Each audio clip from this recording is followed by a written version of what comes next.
आइए, सुनिए, देखिए, समझिए सनातन सत्य।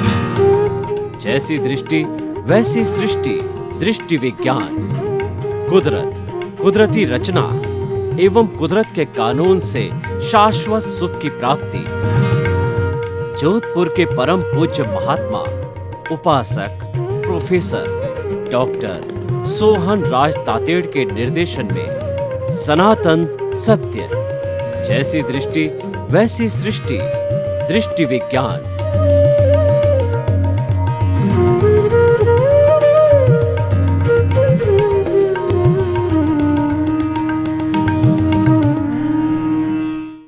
भाइयों और बहनों, मातृशक्ति को नमन।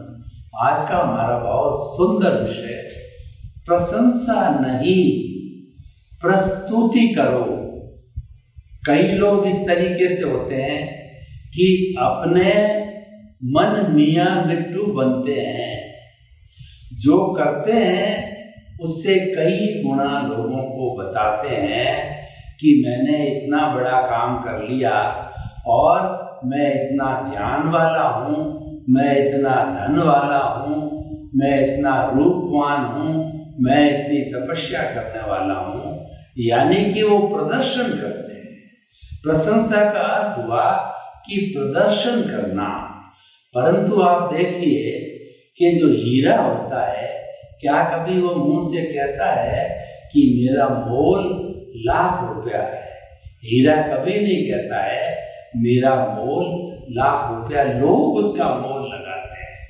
जो व्यक्ति प्रस्तुति यानी कार्य करता है, लोक कल्याण, जगत कल्याण, जय जगत का काम करता है, तो लोग उसका मूल्यांकन अपने आप कर लेते हैं और वो प्रशंसा अपने मन से की हुई कई गुना बड़ी होती है। तो इसीलिए हमेशा जीवन में ये ध्यान रखो कि जो समय हम अपनी प्रशंसा खुद करने में, लोगों से करवाने के अंदर लगाते हैं, वो समय कार्य करने में लगावें, उसकी प्रस्तुति के अंदर लगावें, कार्य के अंदर, तो निश्चित तौर पे हमारा यश बढ़ेगा और लोग हमको याद करेंगे।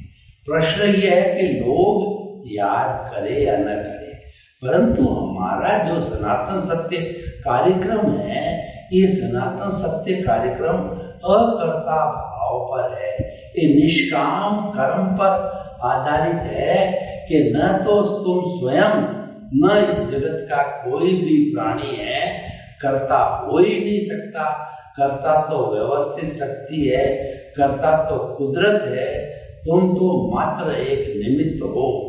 खुद को निमित्त समझना और दुनिया के समस्त प्राणियों को निमित्त समझना, ये सनातन सत्य का मुख्य उद्देश्य है। और ऐसा करने से ही हम शाश्वत सुख की नींव लगा सकते हैं। क्योंकि अगर हम कर्ता बन जाते हैं तो हमारा एरिया लिमिट हो जाता है। आप जो ही कर्ता बने, तो ही आप राग द्वेष के जगत में चले गए। जो ही आप निमित्त बने, आप समता समभाव के जगत के अंदर चले गए, प्रज्ञा के जगत में चले गए। जब ज्ञानी पुरुष सद्गुरु हमको ज्ञान प्रेषित करता है, तो हमारे से जो है वह एक लिखित नामा लेता है कि द्रव्य कर्म, भाव कर्म, नौ कर्म, मन वचन काया तथा मेरे नाम की सर्व माया आप प्रकट परमात्मा प्रभु के सूचरणों में समर्पित करता हूँ। हम भक्ति मार्गी हो जाते हैं। हम हमारे भीतर विराजमान परमात्मा की शरण में चले जाते हैं, उनको समर्पित होते हैं। हम भक्ति मार्गी बन जाते हैं कि जो कुछ भी हमारा करने वाला है वो हमारे भीतर विराजमान आत्मा है। तो ऐसा करने से क्या होता है कि हमारे जो कर्ता भाव, ऑनरशिप, डूअरशिप के ऊपर जन्म जन्मांतर के लिए चौकड़ी लग जाती है। कभी आप किसी पावर हाउस में गए होंगे तो आपने देखा होगा कि पावर हाउस के जो पिलर बने हुए होते हैं उस पर बड़ा बोर्ड लगा हुआ होता है, जिसमें एक चौकड़ी लाल रंग की होती है और एक हड्डी का चित्र बनाया जाता है, खोपड़ी का चित्र बनाया जाता है और उस पर लिखा जाता है डेंजर। यानी कि इसमें 11 kVA 33 kVA की लाइन चल रही है, अगर तुम इससे जुड़ गए और अर्थ हो गए तो तुम भस्मीभूत हो जाओगे। तो ठीक उसी तरीके से हमारा सद्गुरु या हमारा ज्ञानी पुरुष हमको सबसे पहले अकर्ता बनाता है और नो ऑनरशिप नो डूअरशिप करवाता है। उससे हम निमित्त भाव में चले जाते हैं। जो व्यक्ति निमित्त भाव का होता है उसके साथ में और गुण जुड़ जाते हैं, निमित्त, निर्दोष, अकर्ता, शुद्ध आत्मा।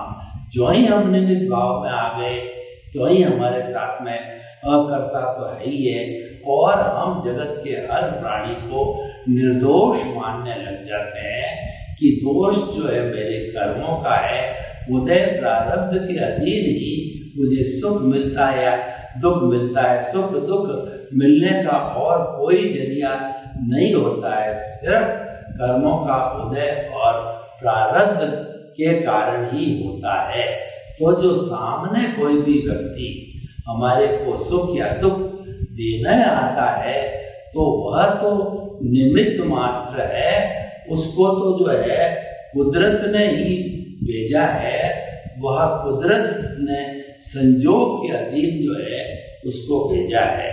तो भाई और बहनों, हम आपको बताना चाहते हैं कि अकर्ता भाव से जो है हमें आगे बढ़ता रहना चाहिए।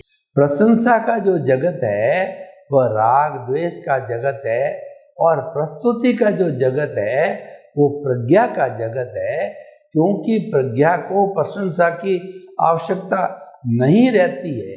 प्रशंसा की आवश्यकता किसको होती है? जिसके अंदर ऑनरशिप होती है, डूअरशिप होती है, कर्ता भाव होता है और प्रदर्शन की जिसकी आकांक्षा होती है, जिसको अपना सम्मान कराने की आकांक्षा होती है, वही व्यक्ति जो है वो प्रशंसा के क्षेत्र के अंदर जाता है। ये हमारा टॉपिक बहुत ही सुंदर टॉपिक है और यह एक अच्छे जीवन का निर्माण कर सकता है, क्योंकि हमारा जो व्यवहार जगत है उस व्यवहार जगत के अंदर वही लोग याद किए जाते हैं जो कि जगत कल्याण, लोक कल्याण का कार्य करते हैं, परोपकार का कार्य करते हैं। जो लोग परोपकार का कार्य करते हैं वो लोग प्रशंसा में विश्वास नहीं करते, वो तो प्रस्तुति में विश्वास करते हैं कि हमको तो अच्छे काम की प्रस्तुति देनी है। अच्छे काम की प्रस्तुति दी जाती है तो उस व्यक्ति की प्रशंसा अपने आप होती है। जैसे देखिए कि उत्तरदायित्व और अधिकार की बात आती है तो जो उत्तरदायित्व का भली प्रकार से निर्वाह करता है तो अधिकार उसको अपने आप प्राप्त हो जाते हैं। अधिकार उत्तरदायित्व से जुड़े हुए हैं और मात्र आप अधिकार की बात करो तो वह जो है वो प्रशंसा का क्षेत्र हो गया, और आप उत्तरदायित्व की बात करते हो तो वह प्रस्तुति का क्षेत्र हो गया। ये दो क्षेत्र अलग अलग है, एक प्रशंसा का क्षेत्र, एक प्रस्तुति का क्षेत्र। कुछ लोग ऐसे व्यक्तित्व के होते हैं, ऐसे स्वभाव के होते हैं कि वो जहाँ भी जाए उनकी इच्छा ये रहती है लोग हमको पुकारे, लोग हमको सम्मान दे, लोग हमको जो है डायस पर बिठाए, हमारा सम्मान करे, माला पहनावे। इस प्रकृति के हो जाते हैं, यानी वो प्रशंसा के अकाउंट के अंदर चले जाते हैं। और कुछ लोग होते हैं जो ये चाहते हैं कि मुझे कोई भी चांस मिले और मैं अपना काम करूं, उदाहरण के तौर पे देखिए कि जब कभी कोई प्राकृतिक आपदा आ जाती है तो जो काम करने वाली संस्थाएं हैं वो तुरंत काम में लग जाती है, क्योंकि वो काम को ही प्राथमिकता देते हैं, प्रदर्शन को, प्रशंसा को, फॉर्मेलिटी को वो कोई भी प्रेफरेंस नहीं देते हैं। तो वास्तव के अंदर जीवन में जो तरक्की का राज है वह है कि प्रशंसा नहीं, प्रस्तुति करो।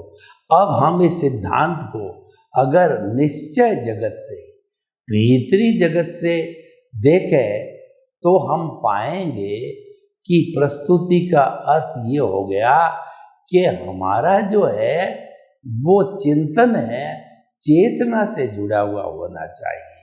हमारे केंद्र के अंदर चेतना होनी चाहिए, यानी कि हम मनोरंजन प्रिय न हो करके हम आत्मरंजन प्रिय होने चाहिए। जहाँ आत्मा की बात आवे, सत्संग की बात आवे, प्रभु भक्ति की बात आवे और साधु संतों की बात आवे, तब व्यक्ति को रुचि जागृत होनी चाहिए, इंटरेस्ट पैदा होना चाहिए। तो ये जो इंटरेस्ट है ये हमको जो है प्रस्तुति की ओर ले जाता है, और जो इंटरेस्ट नहीं होता है वह व्यक्ति मात्र प्रशंसा की तरफ जाता है। चाहे हमारा व्यवहार जगत है, चाहे हमारा निश्चय जगत है, ये प्रशंसा जो है वह टेम्परेरी है, स्थायी तत्व नहीं है। स्थायी तत्व तो प्रस्तुति है, क्योंकि प्रस्तुति के जो रिजल्ट होते हैं वो स्थायी होते हैं। जैसे कि हमने भीतरी जगत के अंदर सनातन सत्य को लागू किया कि मैं शुद्ध आत्मा हूँ और मेरा जो व्यवहार जगत मन वचन काया है ये कुदरती रचना है। कुदरती रचना क्या होती है कि इसका संचालन सारा कुदरत द्रव्य क्षेत्र काल भाव के आधार से करती है। इसकी जो है व्यवस्थित शक्ति जो है इसका संचालन करती है। इसका नियंत्रण मेरे हाथ में नहीं है, इस कारण कुदरती रचना है। क्या होगा, कैसे होगा, हमको पता नहीं है। वो तो उदय प्रारब्ध के अधीन है, वो तो कर्मों के अधीन है, और हमारे जो प्रकृति है वो संजोग जुटाती है, उसकी पूर्ति करने की उसकी ड्यूटी है। तो देखिए, हमारे हाथ में नहीं चीज तो हम उस पर क्यों चिंतन करें। हमारे हाथ में है दृष्टि विज्ञान। दृष्टि विज्ञान हमारी चेतना से जुड़ा हुआ है। चेतना पर कुदरत का कानून लागू नहीं होता, चेतना पर कुदरत के नियम लागू नहीं होते। कुदरत स्वयं भू है, चेतना स्वयं भू है, वह अपने नियम से चलती है, वह स्वतंत्र है, वो बादशाह है, वो शहंशाह है। वह अपने नियम भावों के आधार से चलती है, यानी कि शुद्ध भावों को रखना है, ये प्रस्तुति हो गई। क्योंकि जो शुद्ध भाव होते हैं वो मोक्ष के लायक और सहायक होते हैं। उन शुद्ध भावों से जो पुण्य का बंध होता है वह हमें मुक्ति में ले जाने में सहायक होता है। तो ये सारा भीतरी जगत का जो है प्रस्तुति का जो क्षेत्र होता है वह हमको शाश्वत सुख की ओर ले जाता है। शाश्वत सुख की नींव लग जाती इस जन्म के अंदर, और आने वाले जन्मों में हम शाश्वत सुख को भी प्राप्त कर सकते हैं। तो देखिए, हमारा जो सनातन सत्य कार्यक्रम है ये हमारी समझ पर आधारित है। ये सृष्टि को नहीं बदलता है, ये दृष्टि को बदलता है। दृष्टि का मतलब हमारी समझ, हमारे मस्तिष्क के अंदर जो हम बात फिट कर देते हैं वह हमारी दृष्टि विज्ञान कहलाता है। यानी सम्यक ज्ञान, सम्यक दर्शन को हम जो है भीतरी जगत के अंदर फिट करते हैं, दृष्टि में फिट करते हैं, तो उसका डेवलपमेंट होता रहता है और केंद्र में हमारा प्रभु भगवान ईश्वर शुद्ध आत्मा है। अभी हम शुद्ध आत्मा बने नहीं हैं, शुद्ध आत्मा हमारा बनना लक्ष्य है। तो हमारा लक्ष्य क्या है कि मैं शुद्ध आत्मा हूँ, और हमारी साधना क्या है कि मन वचन काया से मुक्त, ऐसा मैं शुद्ध आत्मा हूँ। मन वचन काया से मुक्त का अर्थ क्या हुआ कि प्रकृति को पुरुष से अलग रखो। प्रकृति और पुरुष का अलग अलग रहना यह सम्यक तप है, और ये हम जीवन भर हमें करना चाहिए। ये सबसे अच्छी प्रस्तुति है। मेरे को आप कहो कि मानव जीवन की सबसे अच्छी प्रस्तुति क्या है, तो मैं आपको बताना चाहूँगा, किसी भी परिस्थिति में पुरुष और प्रकृति को जो है मिलने मत दो, मुक्त रहने दो, अलग अलग रहने दो। क्योंकि प्रकृति जो है वह तो राग द्वेष से जुड़ी हुई है। प्रकृति जो है ये उसके अंदर परिवर्तन होता रहता है। वो पुण्य और पाप से जुड़ी हुई है, वह उदय प्रारब्ध से जुड़ी हुई है। लेकिन हमारी जो चेतना है, वह चेतना तो हमारी जो है वह अपने अस्तित्व से जुड़ी हुई है, अपने स्वभाव से जुड़ी हुई है। यानी अपने स्वभाव की पहचान करना, अपने स्वभाव को प्राप्त करना, अपने स्वभाव में विलीन हो जाना, अपने आप को प्राप्त करना, यही शाश्वत सुख है, यही हमारा मुक्ति का मार्ग है, और यही मुक्ति है। तो भाई और बहनों, जो आज का हमारा विषय है वो दोनों जगत पर लागू होता है, व्यवहार जगत पर और निश्चय जगत पे, और दोनों जगत पे इसको लागू करना चाहिए। यानी कि हम चाहे गृहस्थ जीवन में हों, चाहे सन्यासी जीवन में हों, तो हर जीवन के अंदर हमें अपना जो कुछ भी कार्य है उसको अच्छे ढंग से करते रहना चाहिए, प्रस्तुति करते रहना चाहिए। हमारे भीतर यह भावना नहीं आनी चाहिए कर्ता भाव की, ऑनरशिप की, डूअरशिप की, प्रदर्शन की, प्रशंसा की। क्योंकि जो ही हमने जो है इस अकाउंट को टच किया, तो ही हम प्रकृति से जुड़ जाते हैं, राग द्वेष से जुड़ जाते हैं। और जहाँ राग द्वेष भीतर जमा हुआ पड़ा है अज्ञान के रूप में, उसको समाप्त करके जीरो करना है, यही हमारे जीवन का लक्ष्य है। और इसी से ही हमको शाश्वत सुख की प्राप्ति होती है, और हम मुक्ति को प्राप्त करते हैं, हम सिद्ध शिला को जाते हैं। तो भाई और बहनों, प्रशंसा और प्रस्तुति ये दो अलग अलग ध्रुव है। आप कौन से ध्रुव की तरफ जाते हो या उस ध्रुव का कार्य करते हो, ये आप पर निर्भर करता है। आपका मानव जीवन है, दुर्लभ जीवन है, तो दुर्लभ जीवन में दुर्लभ कार्य करना चाहिए। तो हम तो सनातन सत्य के माध्यम से यही कहना चाहेंगे कि सनातन सत्य जो है वह हमारा सारा कुदरती रचना और कुदरत के कानून के ऊपर आधारित है, और हमारा लक्ष्य ये है कि शाश्वत सुख की नींव लगाना।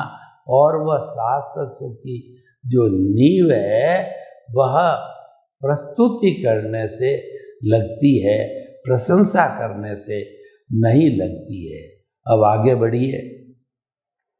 हम कई बार देखते हैं कि व्यक्ति की खूब प्रशंसा होती है और वो प्रशंसा में मग्न भी हो जाता है, लेकिन उसका यह कार्य स्थायी रूप नहीं लेता। लेकिन जिसने जो कार्य किया है उसके रिकॉर्ड को देखें तो वो स्थायी रूप रहता है, और स्थायी रूप जो है वह लंबे समय तक रहता है। जैसे हमारा मन वचन काया तथा उससे जुड़ी हुई हर अवस्था मात्र कुदरती रचना है। अवस्था का अर्थ होता है कि जड़ पदार्थ, टेम्परेरी, नाशवान, आने वाला, जाने वाला। तो वो उसके साथ में रहने से हमको क्या प्राप्ति हुई? वो तो आया और गया। ये सारी अवस्थाएं हैं, ये तो भुगतान के अधीन है, ये तो हमारा उदय और प्रारब्ध के अधीन है। उससे हमारे को क्या प्राप्ति हो सकती है? हमारे को प्राप्ति तो जो है कोई भी परमानेंट कार्य करने से हो सकती है, और परमानेंट कार्य होता है प्रस्तुति। प्रस्तुति में देखिए कि आपने चिंतन किया, मनन किया कि मन वचन काया से मुक्त, ऐसा मैं शुद्ध आत्मा हूँ।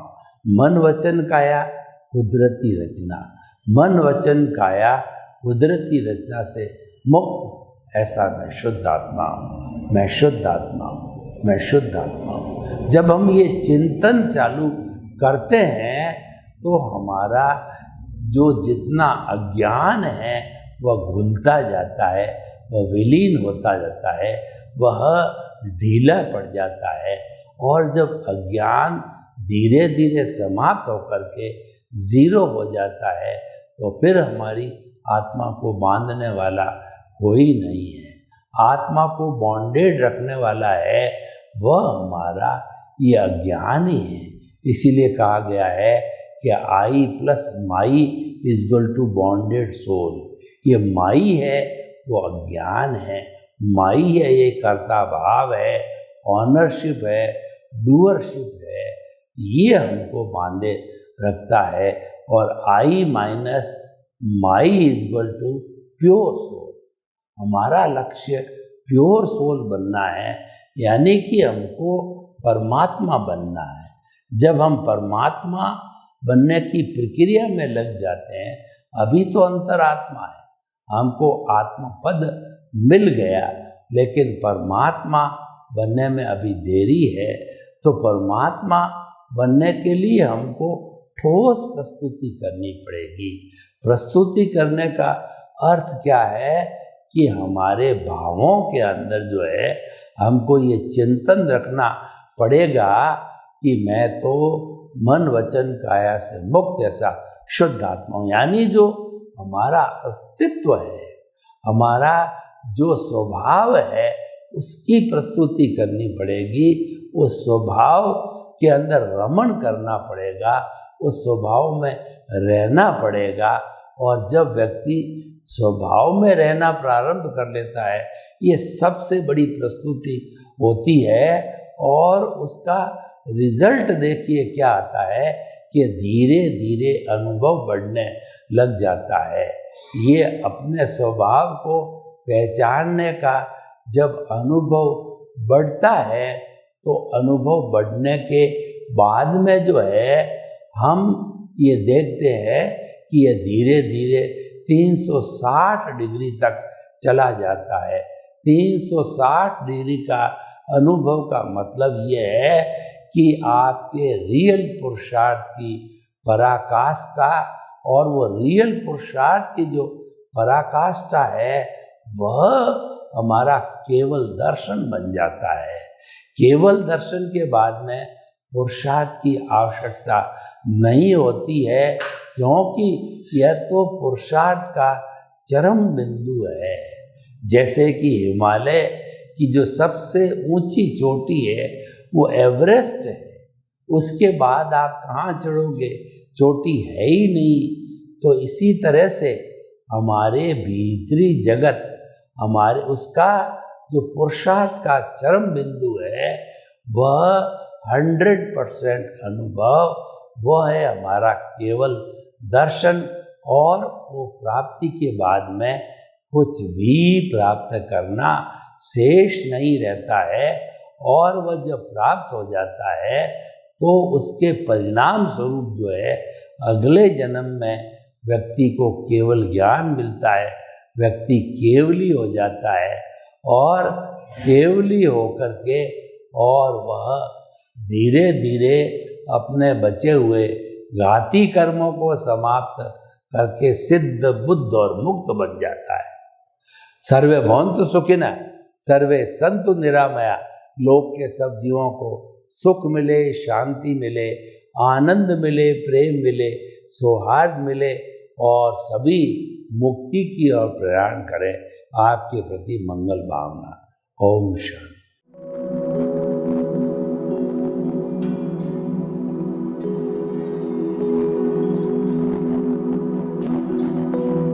एक ऐसा अंतर्राष्ट्रीय ख्याति प्राप्त मानव जो गुरु प्रेरणा से पिछले 20 वर्षों से वानप्रस्थ जीवन जीते हुए 24 घंटे मानवता की सेवा में संलग्न है।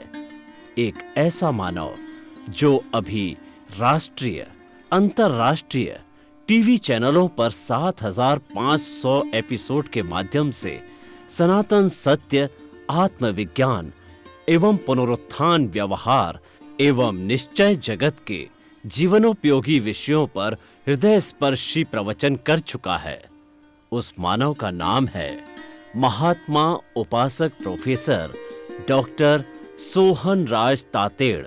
प्रोफेसर तातेड़ द्वारा योग, दर्शन, शिक्षा विषयों पर रचित पीएचडी स्तर के 250 शोध ग्रंथ भारत के 100 प्रतिष्ठित विश्वविद्यालयों में शोधार्थी पढ़ रहे हैं तथा वे सभी शोध ग्रंथ वहां की सेंट्रल लाइब्रेरियों में उपलब्ध हैं।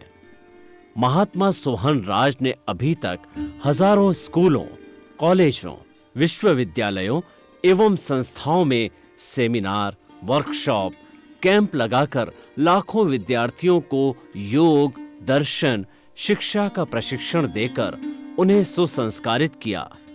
डॉक्टर तातेड़ ने भारतीय संस्कृति उत्थान के 4000 से अधिक समसामयिक विषयों पर आर्टिकल लिखकर ऑनलाइन जर्नल, पत्रिकाओं, वेबसाइट्स पर प्रकाशित किया, जिसका उपयोग लाखों पाठक कर रहे हैं।